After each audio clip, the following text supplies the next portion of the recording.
마태복음 19장 26절 말씀입니다. 예수께서 그들을 보시며 이르시되 사람으로는 할 수 없으나 하나님으로서는 다 하실 수 있느니라. 아멘.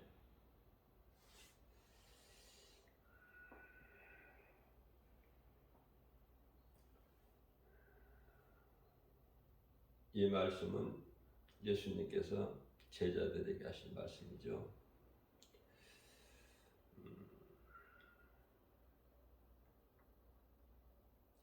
이 말씀을 하신 배경은 예수님께서 부자는 천국에 들어가지 못한다.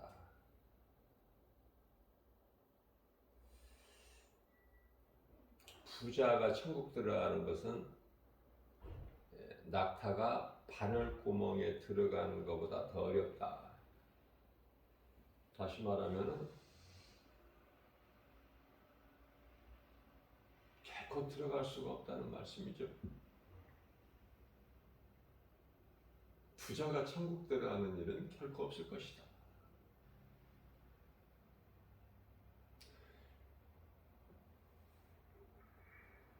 예수님께서 결정하시는데, 판단하시는데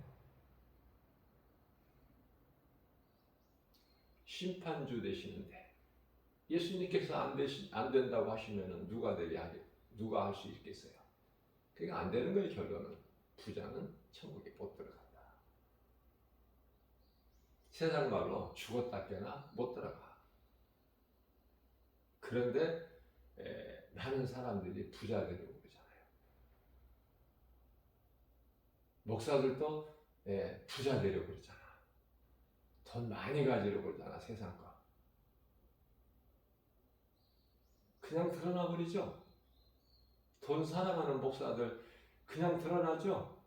어떻게 될 것인가를. 뭐 기도해봐야 알아요? 하나님 말씀이 안 믿어져서 돈 사랑하면은 천국에 못 가. 너무 쉽게 깨달아 줄 수 있잖아. 알 수 있고. 예수님이 어려운 말씀을 하신 게 아닌데, 그러나 당시 그 제자들은 이 말씀이 너무 어려운 거야.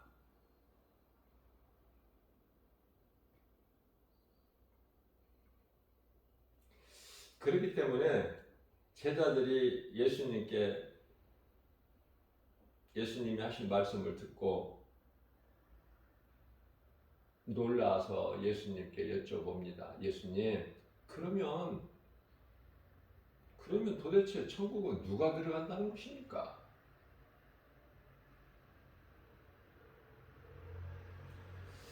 그때 이제 예수님께서 말씀하신 것이죠. 제자들을 바라보시면서 사람으로는 할 수 없으나 하나님으로서는 다 하실 수 있느니라.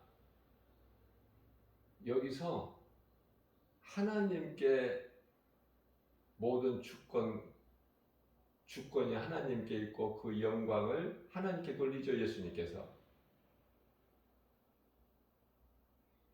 내가 다 할 수 있다 이렇게 말씀하시지 아니하시고, 왜? 아들로 오셨기 때문에.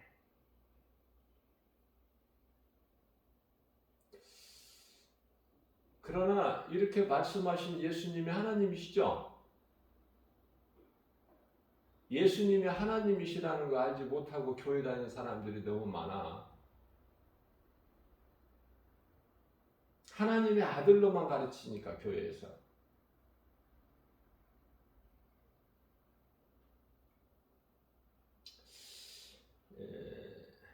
사람으로는 할 수 없으나 하나님은 모든 일을 하실 수 있다. 하실 수 있느니라. 여기서 하나님은 예수님. 자, 저는 이 말씀을 통해서 깨달은 것이 있는데요. 칼빈 5대 교리에 보면은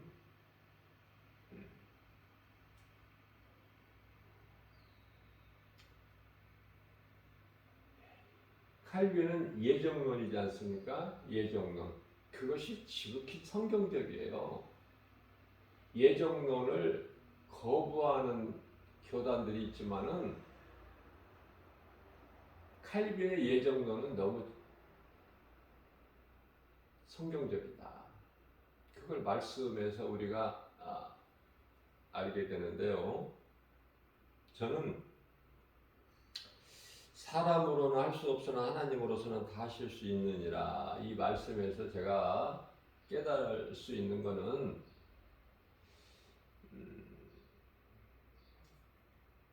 하나님께서 그 택하신 자들이 있는 것은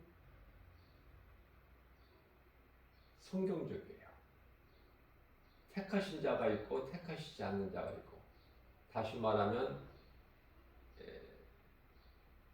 아벨을 택하시고 가인을 버리셨어요. 가인은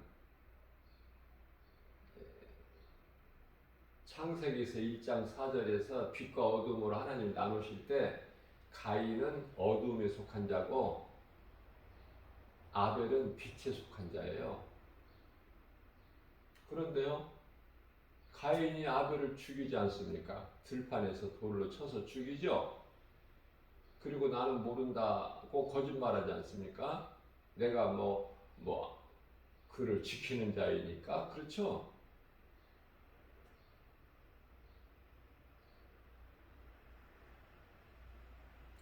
그러면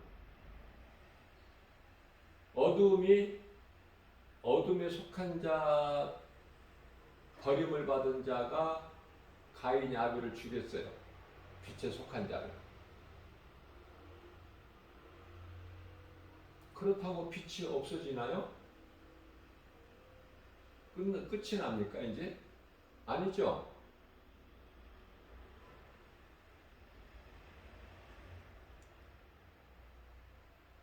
세상은 마귀가 이긴 것 같으나 이길 수가 없어. 어둠이 빛을 결코. 무슨 말씀이냐면 우리가 이 성경을 읽거나 하나님 말씀 들을 때 이 빛이다 그러면은 우리 예수님을 생각하시라고요. 그래야 성경이 열리는 거야. 쉽고.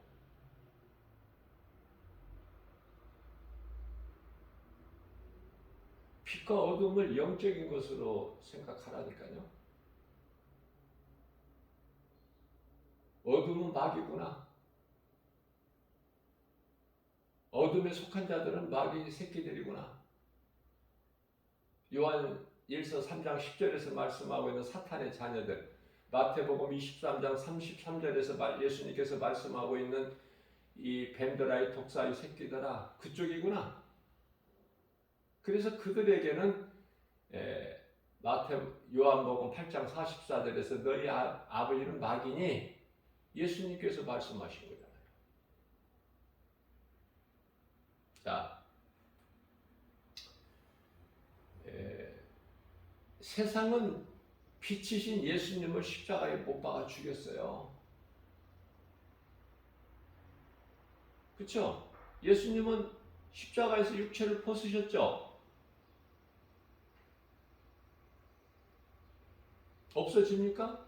그렇다고 해서 진리가 빛이 없어져요? 어둠이 승리했어요? 이겼나요? 아니죠. 예수님 다시 살아나셨죠? 마귀는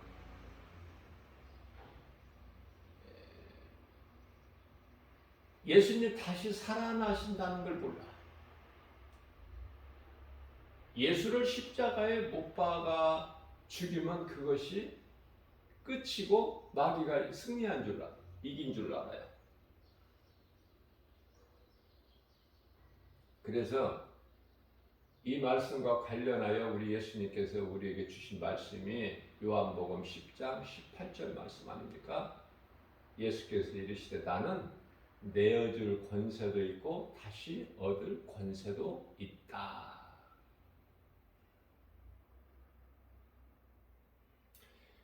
아벨이 가인에 의해서 죽임을 당했지만 다시 살아났죠.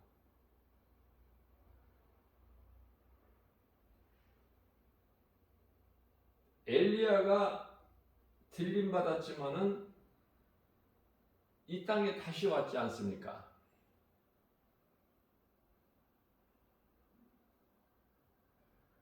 그 엘리야가 세례 요한이잖아요.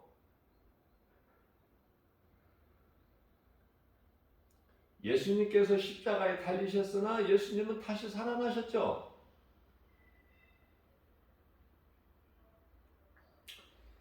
사람으로서는 할 수 없으나 하나님은 모든 일을 하실 수 있느니라.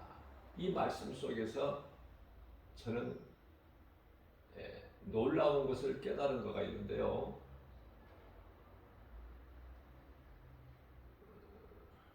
칼빈의 예정론에 의해서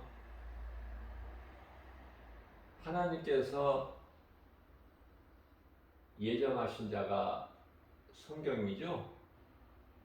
지극히 성경적이야. 칼빈의 예정론은. 이해를 돕기 위해서 에서와 야곱이 니브가 태중에 있을 때, 아직 출생하지 않았을 때, 태중에 있을 때 하나님께서는 야곱을 사랑하시고 에서를 미워하시죠. 그대로 되는 거예요. 에서가 뭐를 잘못해서 미움받는 것이 아니고 야곱이 뭐를 잘해서 사랑받는 것이 아니고 하나님의 뜻이니까. 미리 태어나기 전에 사도 바울이 고백하기를 내가 모태에서 나오기 전에 이미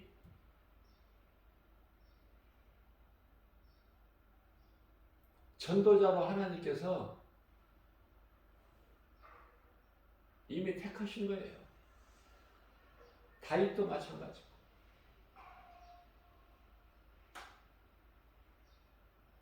자, 가인에 의해서 죽은 아벨이 누구로 다시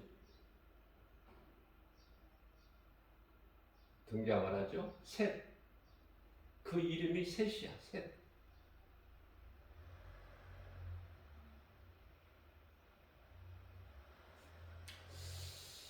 하나님께서 택하신 자들은 다 구원받아요.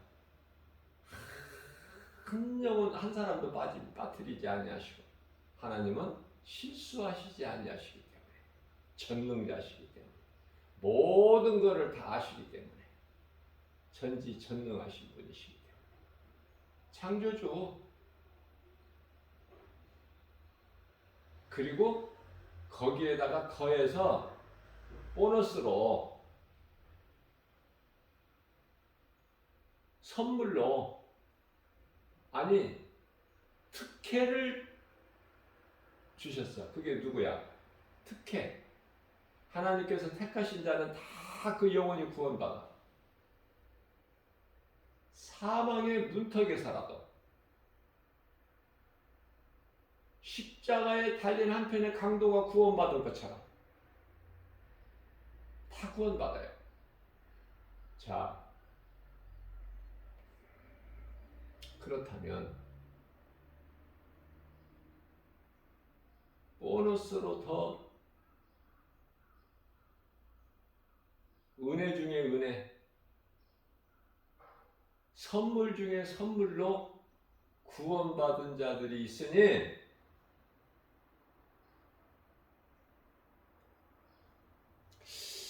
하나님께서 택하시지 아니하신 자라 할지라도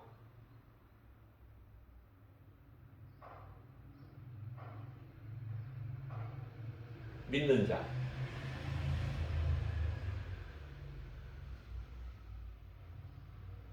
그리고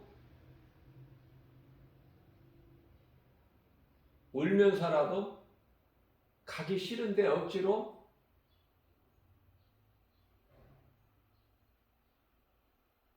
믿음에서 떠나지 않는 자 결코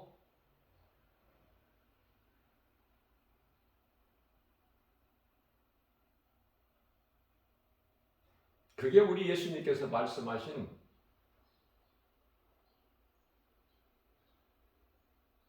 믿는 남편에 의해서 아내가 구원받고 믿는 남편을 위해서 믿지 아니하는 아내가 구원을 받아 결국은 믿는 아내를 위해서 믿지 않는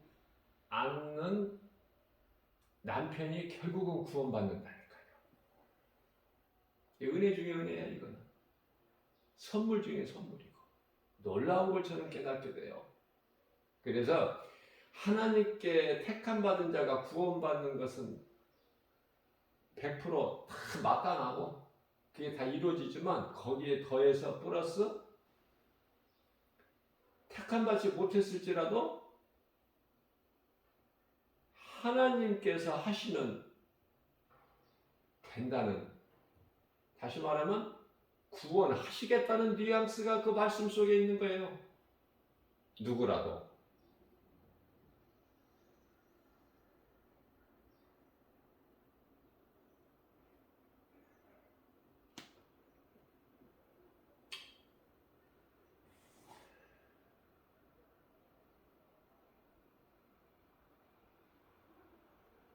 십자가를 내가 지고 싶어서 지는 것이 아니라 억지로 십자가를, 예수님 십자가를 지고 간 자가 있어요. 구레네 사람 시몬이죠. 억지로 지고 골고다 언덕을 오르잖아요. 우리 주님과 함께 복 있는 사람이죠. 그래서 포기하지 말라는 거예요. 성경은 포기하지 아니하면 이루리라. 사람으로서는 할 수 없으나 하나님은 모든 일을 다 하실 수가 있으시기 때문에 그 하나님을 믿고 나가는 거예요. 그래서 믿는 자에게는 어떤 일이라도 능치 못함이 없다고 말씀하시지 않습니까? 마가복음 9장 23절인가요? 믿는 자에게는 능치 못함이 없어.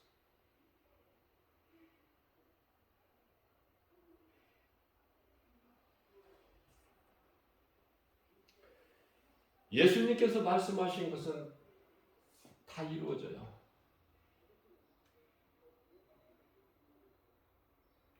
요한계시록 1장 8절이나 요한계시록 22장 13절에서 예수님께서는 알파와 오메가라고 하죠. 나는 알파와 오메가야. 시작과 마침, 처음과 마지막.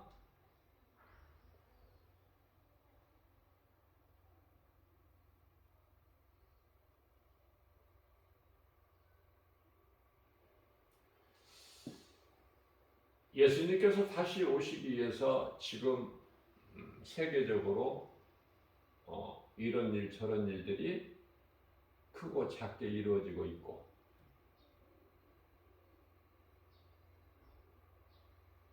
코로나 바이러스 시대가 언제 끝날지 알 수 없고, 끝날지 안 끝날지도 모르고, 우리 주님 다시 오실 때까지 계속 될 수도 있고, 지금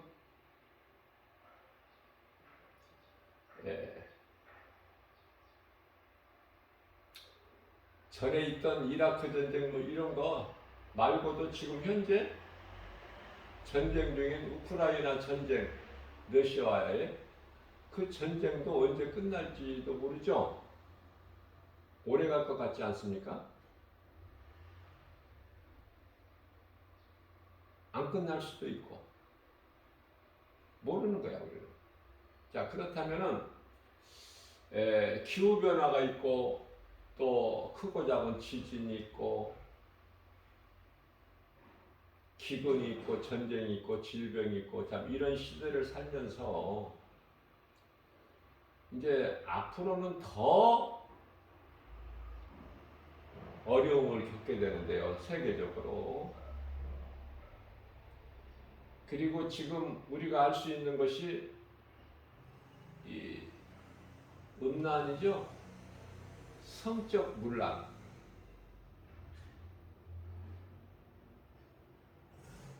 그래서 남녀 차별 금지돼야 된다고 하고 그 속에는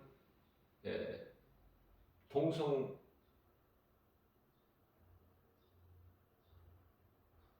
혼인도 포함되어 있지 않습니까? 중요한 것은 어디에 있어요? 속에 있어. 속에. 겉으로 드러나 있는 것이 아니라. 남녀 차별 금지법 참 좋죠.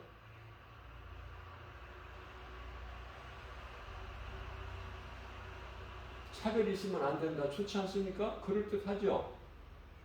그 속에 동성연애 혼인이 포함되어 있다니까. 짐승들이나 하는, 그죠? 이런 것들이 다 알게 모르게 포장이 돼 있어서 아는 사람은 아는데 모르는 사람은 몰라.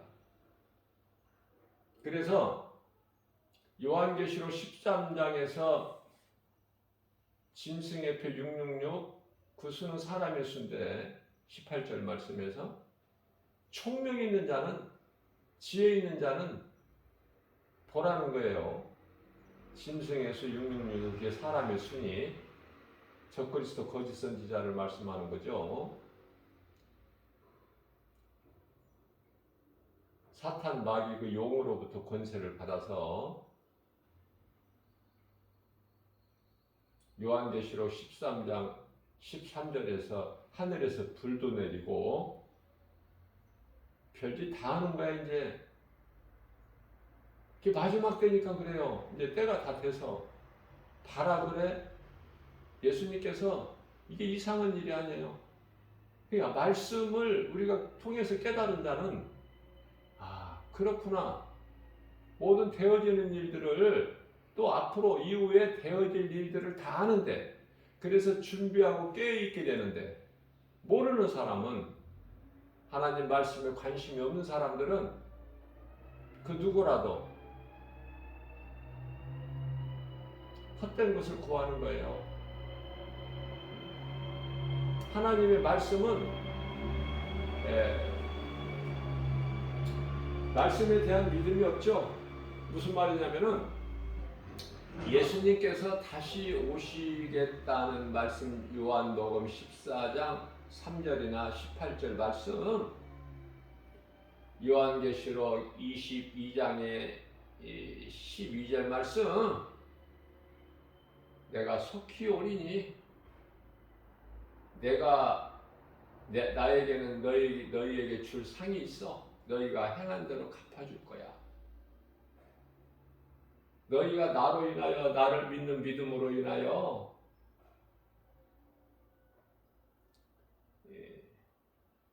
억울함을 당하고 있느냐? 짓밟히고 있느냐? 악인들에 의해서? 누가복음 18장 8절에서 내가 와서 너희 원한을 갚아주리라.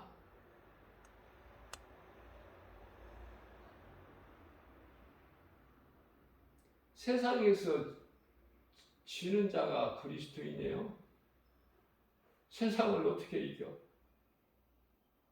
세상에서 지기 때문에 예수님께서 오셔서 원한을 갚아주신다는 거야. 세상을 이기고 세상적으로 타협하고 잘 나가는 사람 뭐 원한 갚아주실 게 뭐가 있어? 지금도 잘 나가고 있는데 예수님 없이.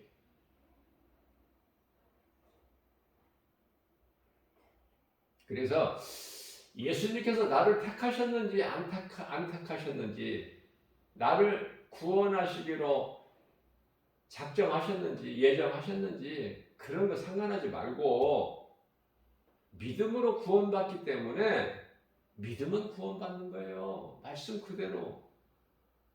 어떤 상황에서도 이 믿음에서 예수 그리스도를 나의 구주로 믿는 믿음에서 떠나지 아니하는 이 믿음을 지키는 거 구원받는 거야. 그래서 이 말씀과 관련하여 요한계시록 13장 12절에서는 성도들의 인내가 여기 있나니 견뎌야 돼. 두 짐승이 활동하는 이 시대를 살면서 앞서 말씀드린 대로 666이 받으면 우상에게 숭배하고 둘째 사망 영원한 지옥 불못에 들어가게 되는데 요한계시록 21장 8절에서 요한계시록 13장 8절에서도 하나님의 어린 양 생명책에 기록되지 아니하는 자는 다 짐승에게 숭배하리라.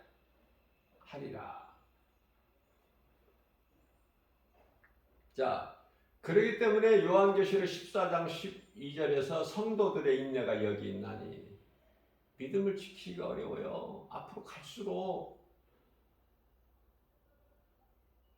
이제 믿음을 지키려면 내가 죽어야 돼. 목배임을 당해야 돼요. 살 수가 없어. 예수 믿어가지고는 앞으로 가면 갈수록 믿음을 지키기가 어렵다. 죽어도 나는 이 생명길에서 떠나지 않는, 그게 이제 죽임을 당하는 거라니까요. 예수님을 위해서 죽을 수 있어요? 그러니까 예수님을 위하여 내가 목배임을 당하는 그런 신앙이 믿음이 없다면 어떻게 해야 되겠어? 오래 사는 것이 아니라 살 만큼 살고 빨리 죽어야지. 믿음이 약하니까. 우리가 다니엘이나 그 친구 사드락 메삭 아벳느고나 또는 에스더나 뭐 그런 신앙이 아니잖아. 우리는 연약하잖아요. 믿음이 있다고 하면서도, 믿음으로 산다 하면서도.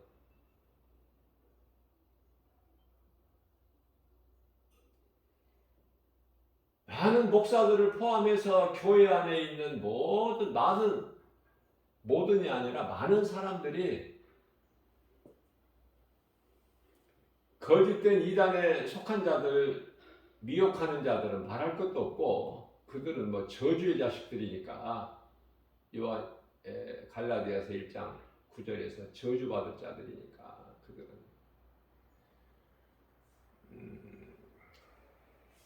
고린도전서 16장 22절에서 그들은 멸망할 자들이니까, 말라기서 4장 1절에서 용광로 불에 들어갈 자들이니까, 그런 건 가치가 없으니까 그런 자들은 말할 것도 없고, 교회 안에 많은 목사들로부터, 주의 종들이라는 사람들로부터 장로나 권사나 이런 그 누구라도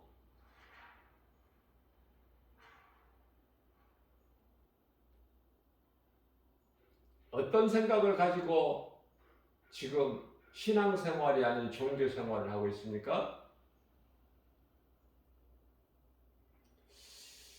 그들은요, 예수님이 다시 오신다는 말씀을 모르지는 않아요. 다 알아요. 배웠고 들었고 말씀도 읽었고 다 알지만 그것이 이루어질 것이라는 것은 거기에 대한 믿음은 없어, 정작. 그러면 그들에게는 예수님 다시 오시는 것이 어떻게 생각이 될까? 그저 그냥 성경에만 기록되어 있는 거야. 성경에 기록되어 있는 거 부인은 안 해. 부인은 안 하지만 이루어진다는 이 믿음이 없어. 그래서 세상과 타협하고 세상 임금 마귀에게 굴복하고 세상과 적당하게 좋은 쪽으로만 그것을 깨달을 수가 있어요.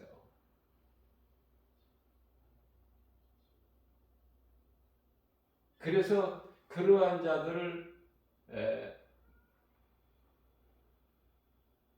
김바울 목사가 깨닫고 그 영적인 안목으로 볼 때 구역질 나려고 하는데 우리 예수님 보시기에 어떠시겠어요? 가증하겠죠.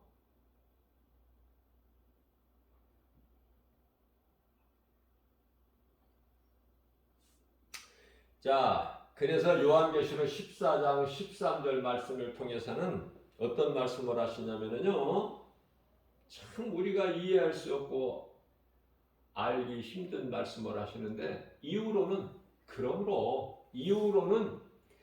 주 안에서 죽은 자들이 복이 있도다, 이런 말씀을 하시는 거. 우리 예수님께서 친히 말씀하시는 거예요. 이후로는 주 안에서 죽은 자들이 복이 있다. 오래 살면 오래 살수록 고통을 겪어야 되고 슬픔을 맛보아야 되고,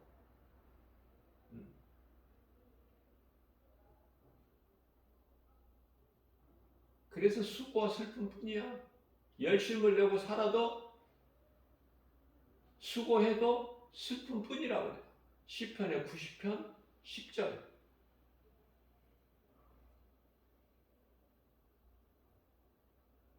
이 말씀과 관련하여 말라기서 4장 2절 3절에서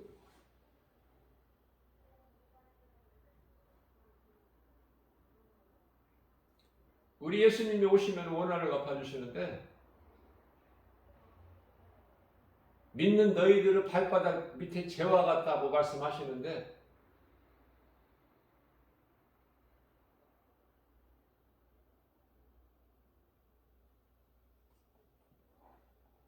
그 믿음을 지킬 수 있느냐고 말이에요. 욥도 자기에게 있는 환난과 고통이 너무 커서 자기가 태어난 출생을 원망했는데,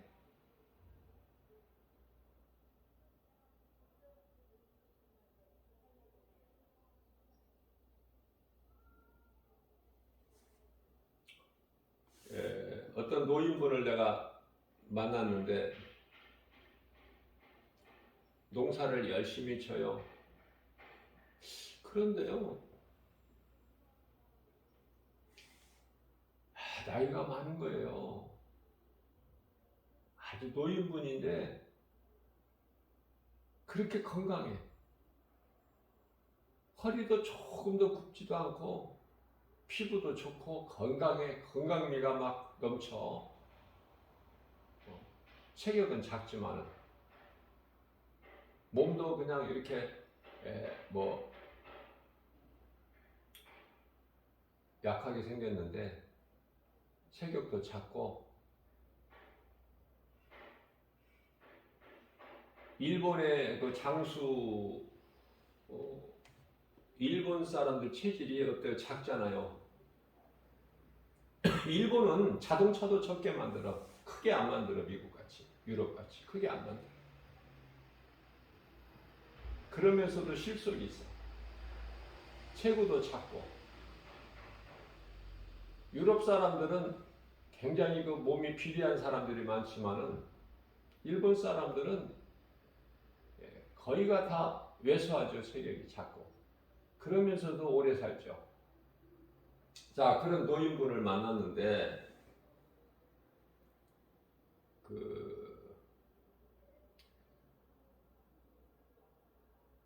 너무 건강한 거예요. 사람이 땅을 가까이 하면 건강하다는 건 제가 알죠.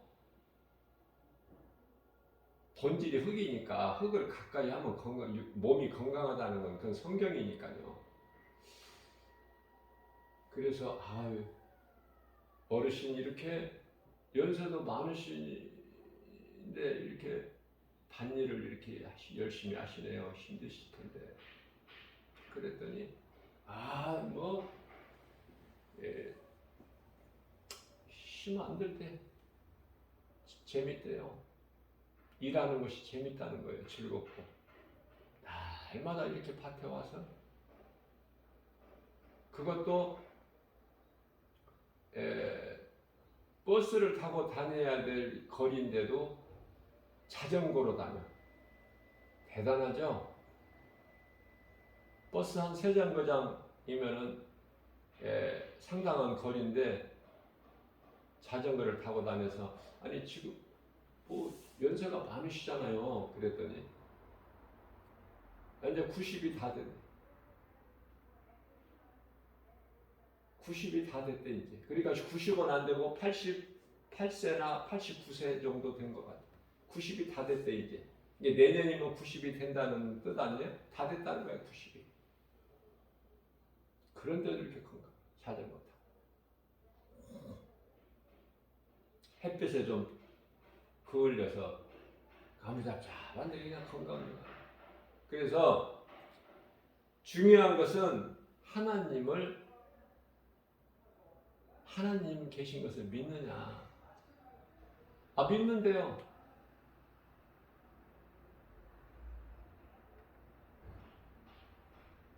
참 복 있는 사람이다 그랬어.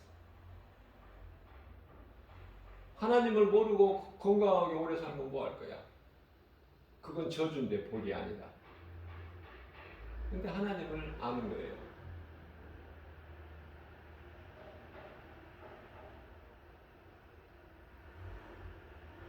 교회도 나가십니까? 그래요. 나간대. 네, 그래요. 그 다음번에 또 제가 이제 만났어요. 그날은 주일인데 예배 드리고 점심 먹고 이제 오후에 제가 이제 만났는데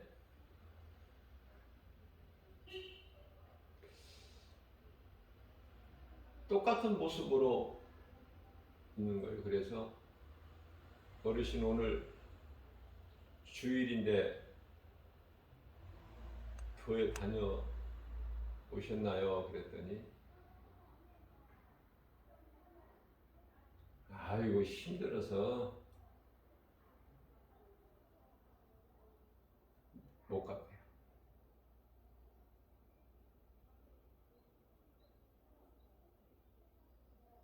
그러면은 오늘만 안 가신 거예요? 아니면은 계속 한동안 못 가신 거예요? 힘드셔서. 그렇게 재밌고 즐겁다고 했던 분이 교회 갔다 오셨느냐고 확인하니까 그냥 힘이 들어서 못 간다는 거예요. 그러니까 전에 다닌 거야, 전에. 전에 이제 다니다. 전에 다녔기 때문에 이제 다니다 말다 이제 그렇게 한 것이죠. 다니다 말다 그래요. 힘들어서. 밭에 농사 짓는 것은 재밌고 즐겁고 기쁘고 힘들지가 않고. 왜? 눈에 보이니까. 눈에 안 보이는 하나님을 믿는다고 교회 가는 것은 힘들고.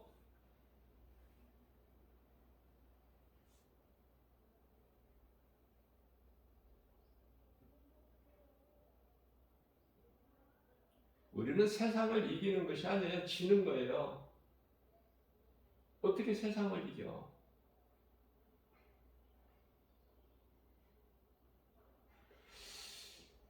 견디는 것이죠. 그래서 인내야. 견디는 거야. 참고.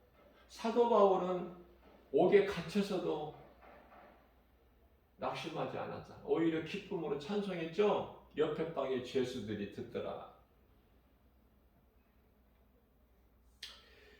자, 간단하게 말하면 요한일서 1장 9절에 우리에게 위로와 힘이 되는 말씀인데요.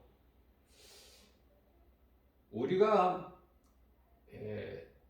우리 죄를 자백하면, 하나님께 자백하면,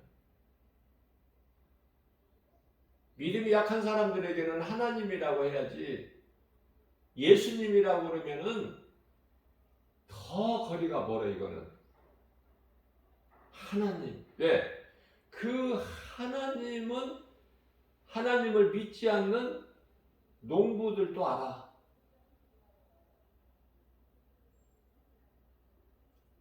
예수는 몰라도 하늘을 안다니까.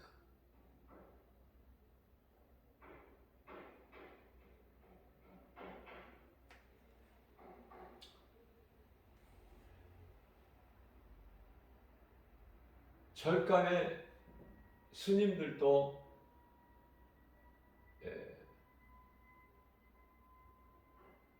평상시 일상생활 속에서는 석가를 찾지만은 위기에 처하게 되면은 그들도 모르게 하나님을 부른다고 그러잖아요.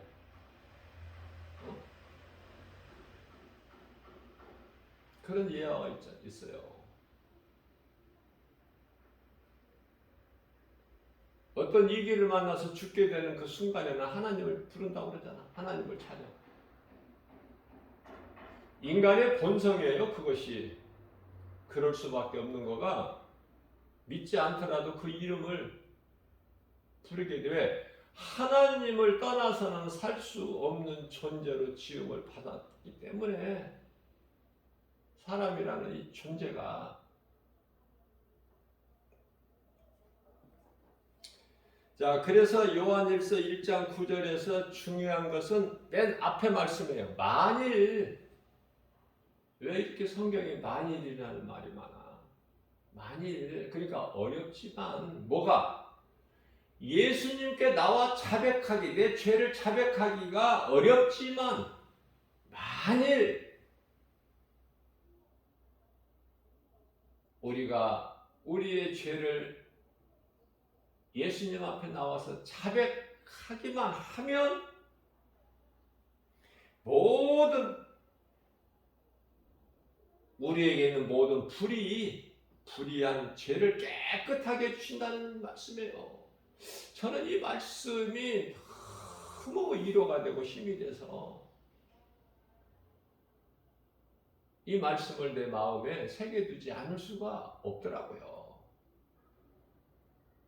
용서하신다는데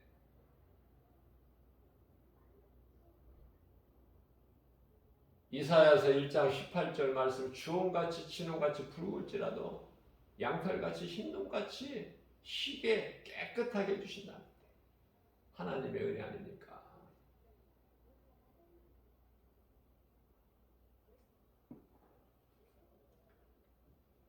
어려움 가운데 있는 사람 예수님 앞에 나와서 죄를 회개하면 자백하면은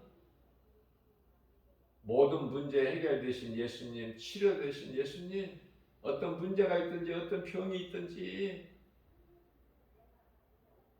어떠한 시련 가운데에서 힘들어하고 있는 그 누구에게라도 예수님께 나와 죄를 자백하면 다 모든 문제 해결되신 치료되신 예수님께서 치료해 주시고 문제가 해결됩니다 라고 하면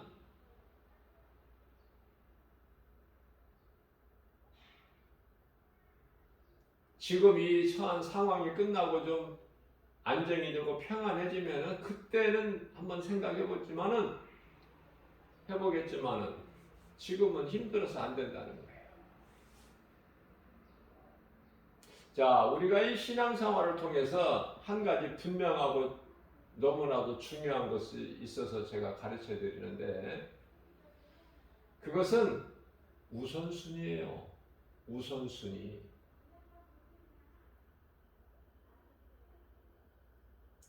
사마리아인 한 사람이 길을 가다가 강도를 만나서 많은 그 상처를 입고 가진 것을 빼앗겼어요. 그래서 그대로 놔두면 죽게 되는 상황이야. 그런데 그 앞에 누가 지나가요? 제사장이 지나가.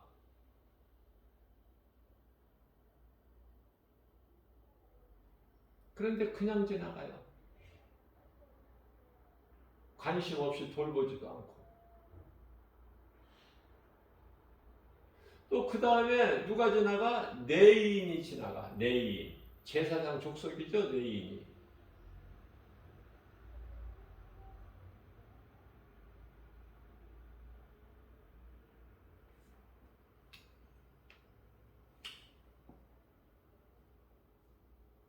야곱의 셋째 아들이 네이잖아. 제사장 족속. 루벤, 시므온, 네이, 유다 이렇게.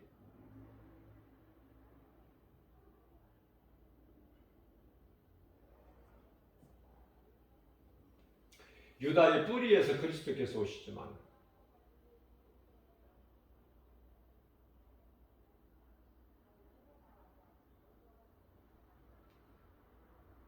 아브라함과 다윗의 자손 예수 그리스도의 계시라, 계보라, 그렇죠?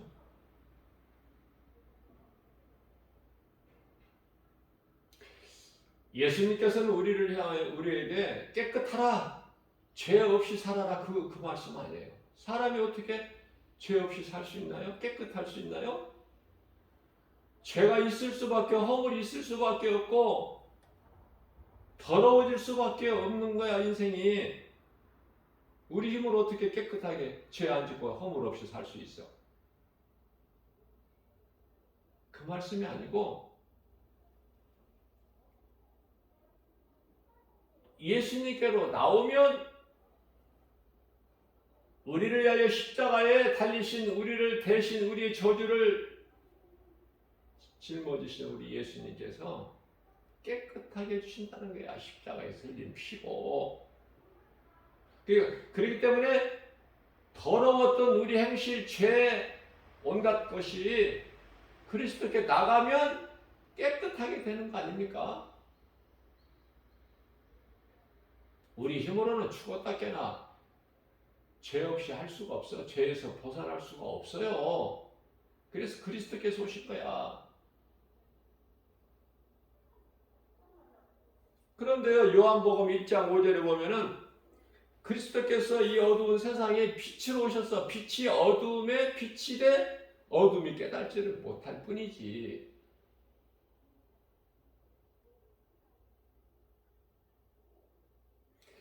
자, 그러면은요,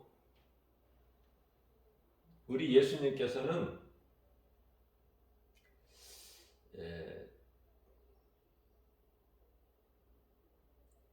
마태복음 9장 14절이죠. 나는 긍휼을 원하고 제사를 원하지 아니하노라. 무슨 말씀이에요? 긍휼이 없는 제사는 안 기뻐하셔, 우리 예수님께서. 그래서 제사를 드리는 제사장이나 내인이나 다 그냥 지나가 버려. 강도 많은 그 이웃을 모른 채 하고. 그런데요, 세 번째 지나가는 자가 있으니, 나귀를 타고 지나가는 자가 있으니 누구야?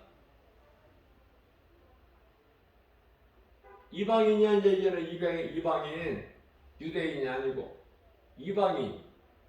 그러면 더 무관심하고 더 잘 지나가야 되는데,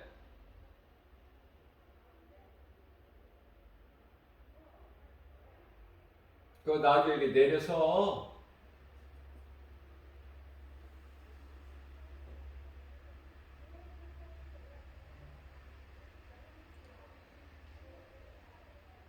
그 모습을 보니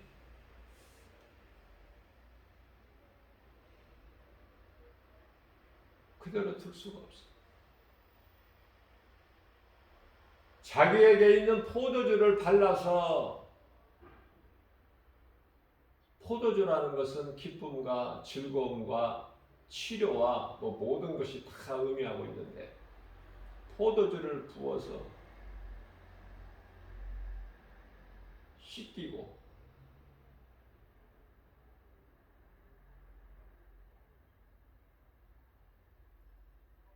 기름. 기름은 유익을 주는 것이죠. 자, 포도주를 씻기고 기름을 바르고 자기 옷을 찢어서 상처를 싸매고 그리고 자기가 타고 온 그 나귀에게 태우고 그리고 주막으로 가. 당시 주막은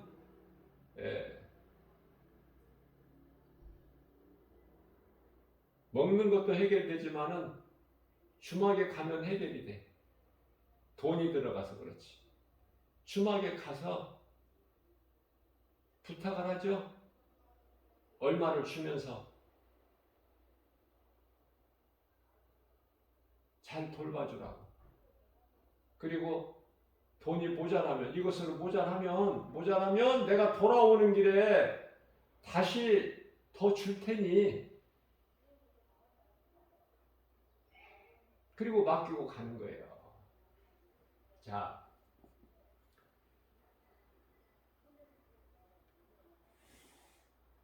우리 예수님께서 보실 때 긍휼히 여기는 마음이 없이 교회에 모여서 예배만 드리는 거 하나님이 안 기뻐하시네요. 예배를 뭐하러 드립니까? 예배 드리는 목적이 뭐예요? 하나님 사랑과 이웃 사랑이잖아요. 그 사랑이 없다면 사랑이신 하나님을 어떻게 우리가 경배하고 예배하고 섬기고 믿고 의지하고 모든 이것이 사랑인데 사랑이 빠져버리면 알맹이가 없는 거야. 그 사랑이 없으면 그 사랑을 알지 못하면 안식일의 주인 되신 예수님을 십자가에 못 박아 죽이잖아. 그리고 다음 날이 안식일이기 때문에 안식일 준비하죠. 종교 지도자들이.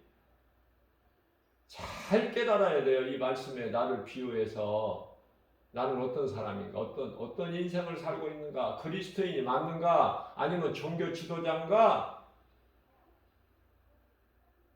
교회만 왔다 갔다 하는 종교인인가, 내가 하나님께 드린 물질로 인해서 대가성을 바라보고 조건부로 마치 자판기처럼 내가 필요한 것을 얻기 위해서 자판기에 돈을 넣으면은 그 내가 원했던 상품이 나와야 되잖아요.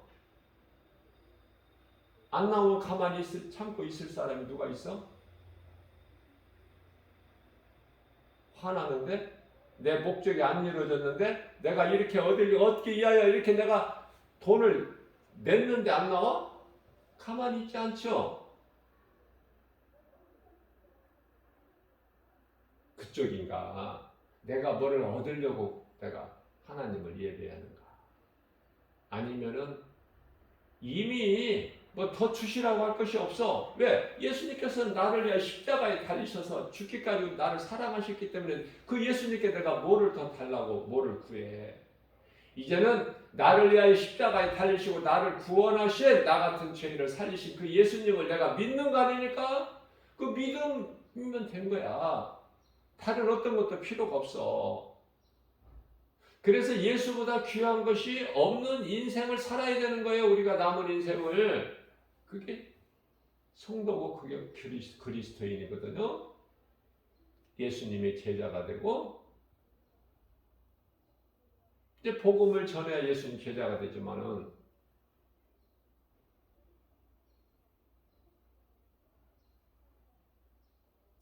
자, 그래서 예수님께서 심판하신 건 뭐예요? 간단하게 말하면은 요한복음 3장 19절이에요. 이 요한복음 3장 19절 말씀을 우리가 알기 위해서는 16절 말씀을 먼저 알아야 돼. 유명한 성경 구절이죠. 어린아이들도 담송하는 하나님은 세상을 이처럼 사랑하사 독생자를 주셨으니 이는 저를 믿는 자마다 멸망치 아니하고 영생을 얻게 하려 하심이니라. 믿는 자는 다 구원하신다니까. 예정하셨든 안 하셨든 상관이 없이 믿음은 구원받아. 그런데요, 심판을 누가 받느냐? 요한복음 3장 19절에 가서 답을 말씀하시는데, 그 정죄는 이것이니, 정죄는 심판. 좀 고상하게 해서 정죄야. 이 심판이야. 로마서 8장 1절에서도 마찬가지예요. 심판이라고 하지 아니하시고 정죄라고 되어 있죠. 번역이. 우리말로 번역이. 이 심판이거든요. 그러므로 누구든지 예수 그리스도 안에 있으면 결코 정죄함이 없나니 심판받을 일이 없어. 예수 그리스도 안에 있으면.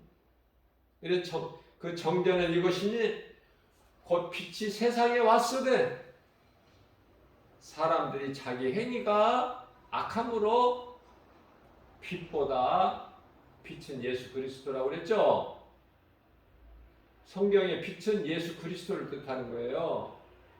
요한복음 12장 36절에서 예수님께서 아직 너희에게 빛이 있으니 빛이 있을 동안에 그 빛을 믿어라. 그리하면 빛의 자녀가 되리니, 이 빛은 태양빛이 아니라 예수 그리스도예요.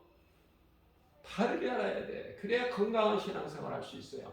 그래야 어떤 상황에서는 흔들리지가 않아. 어떤 기적을 보이면은 거기가 진짜 그리스도인가? 아니라니까요. 예수님께서 그래서 가지도 말고 그런 거, 눈에 보이는 거, 기적 그런 거, 알 수 있는 거, 그거 연연하지 말라고 말씀하셔요. 마태복음 24장 24절에서 적그리스도 거짓 선지자들이 그렇게 놀라운 기적과 이사를 보이면서 미혹을 하기 때문에 누가복음 17장 21절에서 나를 구주로 믿는 너희에게는 이미 하나님 나라가 이루어졌으니 그런 눈에 보이는 거, 들리는 거, 그런 것으로 그런 데 다니지 마라. 마귀가 보여주면서 미혹하는구나. 기적을 보이면서, 큰 표적을 보이면서. 그렇기 때문에 하나님 말씀을 알고 반석에 서 있으면 흔들리지가 않아. 갈등하지 않고.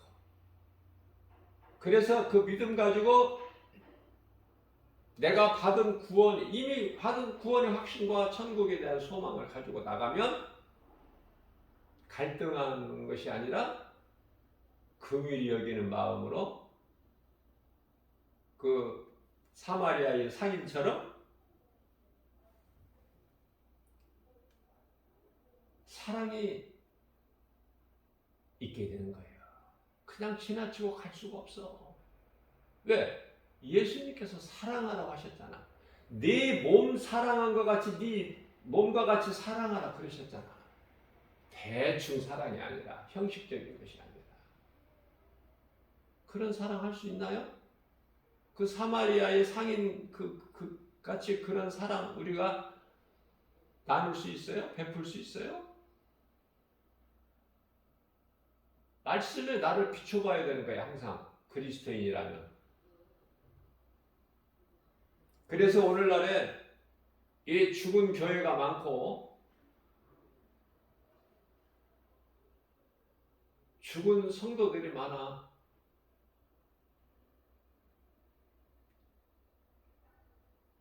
예수님의 종이 아니라 사탄의 종 노릇하는 자들이 너무 많고,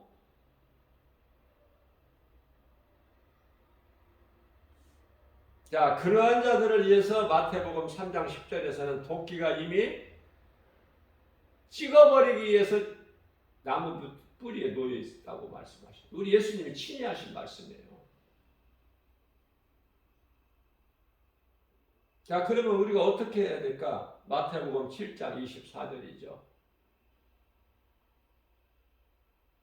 그러므로 누구든지 내가 하는 이 말을 듣고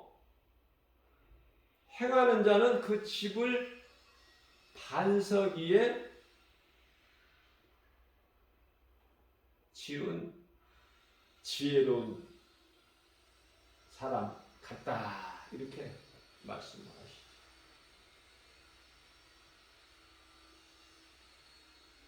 다 똑같이 믿음이 똑같지가 않아. 믿음의 분량대로 각 사람마다 다르기 때문에. 그리고 믿는 가정이라고 하더라도 가정마다 그 다 믿음의 제사장을 하나님 세워주셔요. 하나님께서는 교회보다 먼저 가정을 주셨지 않습니까? 가정. 마가다락방에 성령이 강림함으로 인해서 첫 교회가 탄생된 거야. 어디에서? 마가다락방에서. 사도행전 1장 5절 말씀을 보게 되면은 1장 4절에서 성령을 받으라고 말씀하시면서 5절에서 세례 요한은 너희에게 물로 세례를 베풀거니와 하나님께서는 몇 날이 못되어 너희에게 성령으로 세례를 베풀어 주시리니 성령 받으라고 그러죠.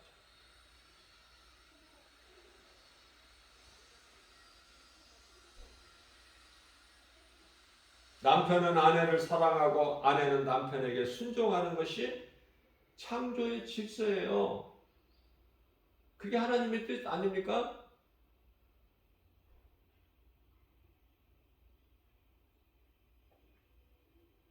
그것을 사람의 생각으로 바꿔버리면 안 되죠. 하나님보다 더 높은 사람이잖아, 그러면.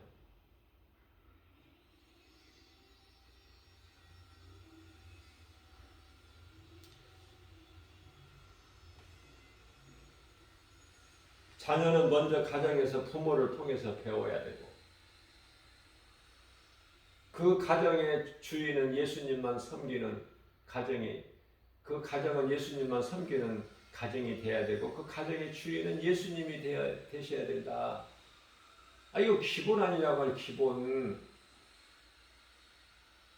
나의 주인은 예수님이신데 내 가정의 주인은 예수님이셔야 되고, 우리는 그 예수님을 나의 하나님, 우리 하나님이라고 부를 수 있잖아요.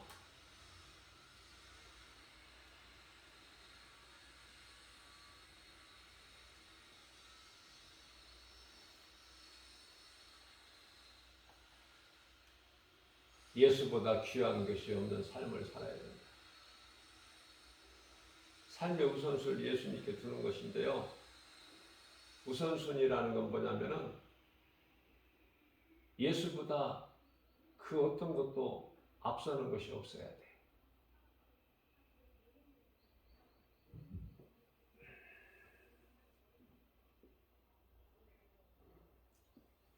그러면은 예수님을 나의 구주로 믿고 예수보다 귀한 것이 없는 그 어떤 것도 예수님보다 더 앞설 수가 없다. 그러한 삶을 살면은 최고의 행복자죠. 왜냐하면은 예수님께서 기뻐하시니까. 그러한 삶을 살아온 믿음의 선진들이 얼마나 많습니까? 그러한 믿음을 가지고 살아온 믿음의 선진들을 우리가 본받아야 되잖아. 그 신앙을. 뭐 말할 수 없이 많지만은 나는 개인적으로 다윗과 사도 바울 너무 멋있고 아름다워. 그래서 예수님께서는 다윗을 두고 하신 말씀이 이는 내 마음에 딱 맞는 자다. 내 뜻을 이룰 자야. 다윗 이름만 들어도 얼마나 좋아. 아브라함이나 이삭이나 야곱 안 좋다는 것이 아니라 다윗 하면 얼마나 좋아. 예수님의 제자들이 뭐 별로 안 좋다는 것이 아니라 사도 바울 하면 얼마나 좋아. 사도 바울을 향해서 예수님께서는 이는 나를 위하여 증거할 자다.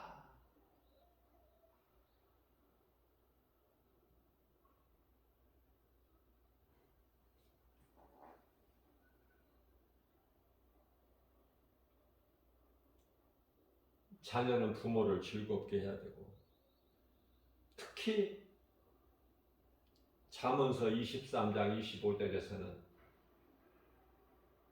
너를 낳은 어미를 기쁘게 하라. 자식은 어미를 기쁘게 하는 거예요. 이게 하나님 말씀이고 기뻐하신 뜻이고,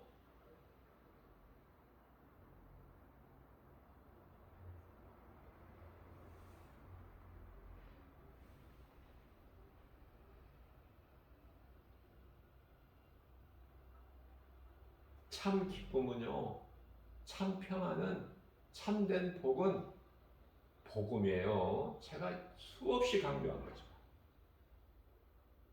내가 부모를 사랑하는 것은 가장 먼저 뭐야? 복음.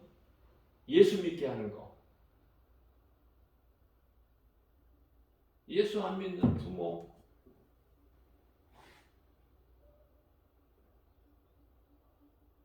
잘 안 해도 된다 그 뜻이 아니라, 예수를 안 믿는 부모에게 복음을 전해서 예수 믿게 해야 화목이 이루어져. 왜? 소망이 같기 때문에. 그래서 그 속에서 기쁨이 있고 평안이 있고 행복이 있는 거예요.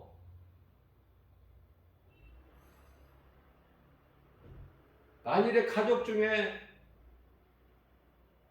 자식이 믿는데 부모가 안 믿고 부모가 믿는데 자식이 안 믿는다. 또 형제 중에도 그렇다면은 그게 이제 원수라는 거 아닙니까? 마태복음 10장 36절에서. 그게 원수야. 그 뜻이야. 예수님 말씀하신 것이. 믿고 안 믿고로 인하여 예수 그리스도를 통해서 분란이 생겨 화목하지가 못하고 그게 원수야.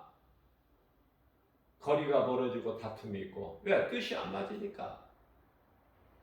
첫 단추가 바르게 껴지지 않으면 그 다음 단추가 바르게 껴질 수 있나요? 계속 틀어지지. 모든 것이 안 맞아. 그러나 예수 그리스도로 우리가 하나가 되면은 다 맞는 거야. 이것도 맞고 저것도 맞고 모든 것이 다 되어지고.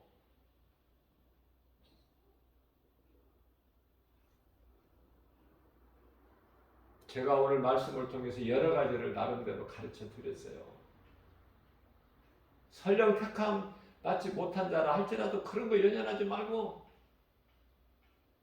믿는 자, 가족 중에 누구 믿는 자를 따라서 그 믿음에서만 떠나지 않으면 구원받는다는, 구원하신다는 하나님의 그 뉘앙스가 있잖아. 뜻이 담겨 있잖아요.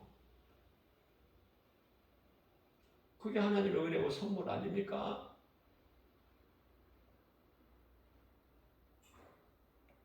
그래서 디모데전서 5장 8절 말씀을 보게 되면 누구든지 자기 친족, 가까운 친척을 이야기하는 거야. 친구도 물론 포함이 되고, 그 가운데 특히 자기 가족을 돌보지 아니하는 자는 믿음을 배반한 자요. 가정을 돌보지 않는 자는 교회 나와도 이미 믿음을 떠난 자야. 배반한 자야. 하나님 말씀을. 그러시면서 뭐라고 하셔요? 불신자보다 더 악한 자니라. 그냥 주님 말씀이면 순종하는 거야. 우리는.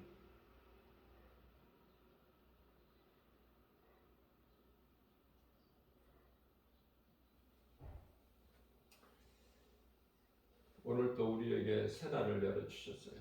믿음이 연약한, 마음은 원이라도 육신이 약해서 세상 바라보기가 먼저지 하나님 말씀보다. 말씀 중심으로 말씀 따라 순종하면서 살기가 뭐 결코 쉽지 않잖아요. 하나님의 말씀은 능치 못함이 없으시고 모든 문제 해결되시고 내가 어떤 어려운 상황 속에 있을지라도 그것이 건강 문제든 물질 문제든 자녀 문제든 그 어떤 문제라도 그거 연연할 것이 없어.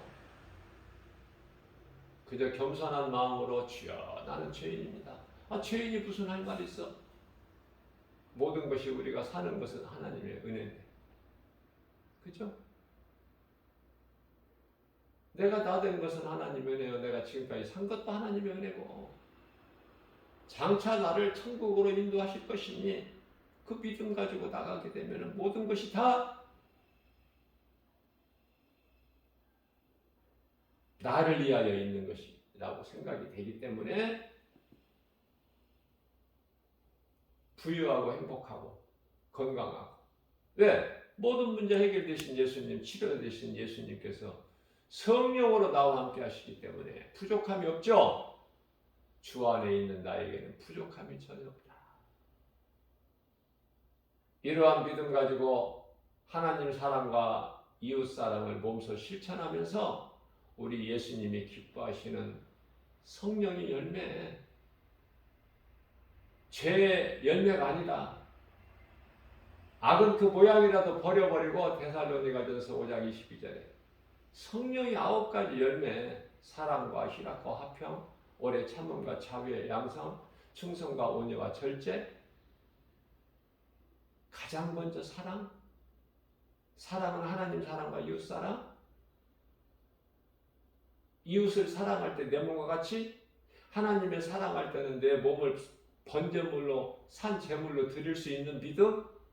그러면은 그 상급이, 나를 위하여 준비된 예비된 상급이, 예수님께 있는 상급이 얼마나 크고 귀한 상급이 될까. 그런 거 한번 생각해 본 적 있어요? 저는 어제 우연히 이제 낮 시간에 이 하늘을 바라보는데요, 정말 감동이고 환상적이야. 뭐가? 떠있는, 하늘에 떠있는 구름이, 이거는 뭐 어떻게 말로 표현할 수가 없어. 막 그 구름이 막 살아서 움직이는 것처럼 막 이 모습 저 모습으로 막 비춰지는데 어떻게 말로 표현을 못 하겠더라고요. 그래서 그 바라보면서 막 그 기쁘고 아름다움에 푹 빠졌던 거 아닙니까? 얼마 동안을. 내가 장차 들어갈 천국 얼마나 아름다울까? 그런데 우리는 이 세상을 살면서 이 세상 것이 단 줄 알잖아. 성경은 뭐 말씀을 읽고 들으면서도.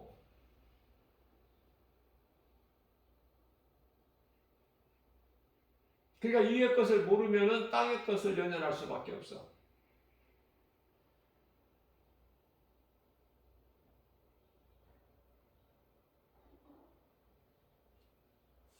그래서 너희는 위의 것을 구하고 땅의 것을 구하지 마라, 이런 말씀을 하시죠. 좋은 것이 다 위에가 있으니까 땅의 것 구하지 마.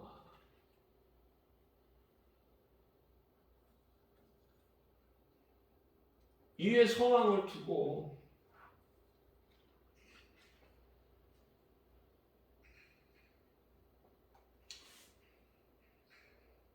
위의 것이 안 보이는데 어떻게 그렇게. 골로새서 3장 2절에 분명히 하나님 말씀하시죠. 위의 것을 생각하고 땅의 것을 생각하지 마라. 땅의 것은 그냥 탐심과 정욕뿐이니까. 그런데 탐심과 정욕은 우상숭배라는 거 아닙니까? 내가 우상에게 가서 그 앞에 절하고 내가 그런 것은 없는데, 그런 짓 한 적은 없는데, 내가 세상을 사랑하고 눈에 보이는 탐심과 정욕,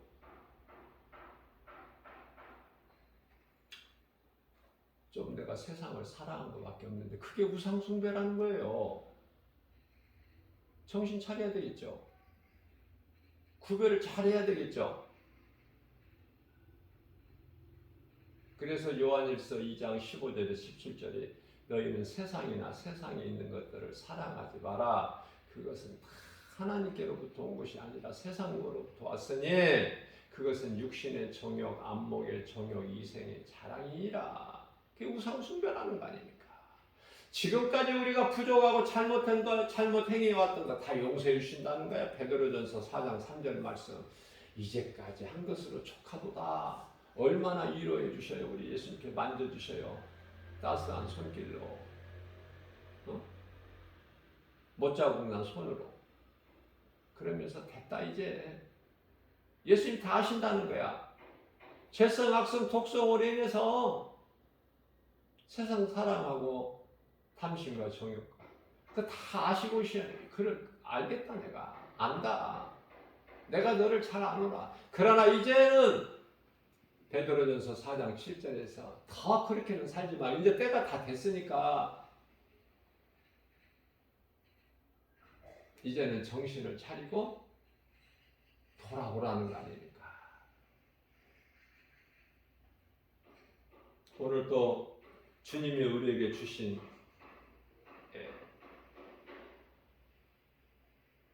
말씀으로 위로받고 더 힘을 얻어서 독수리같이 그냥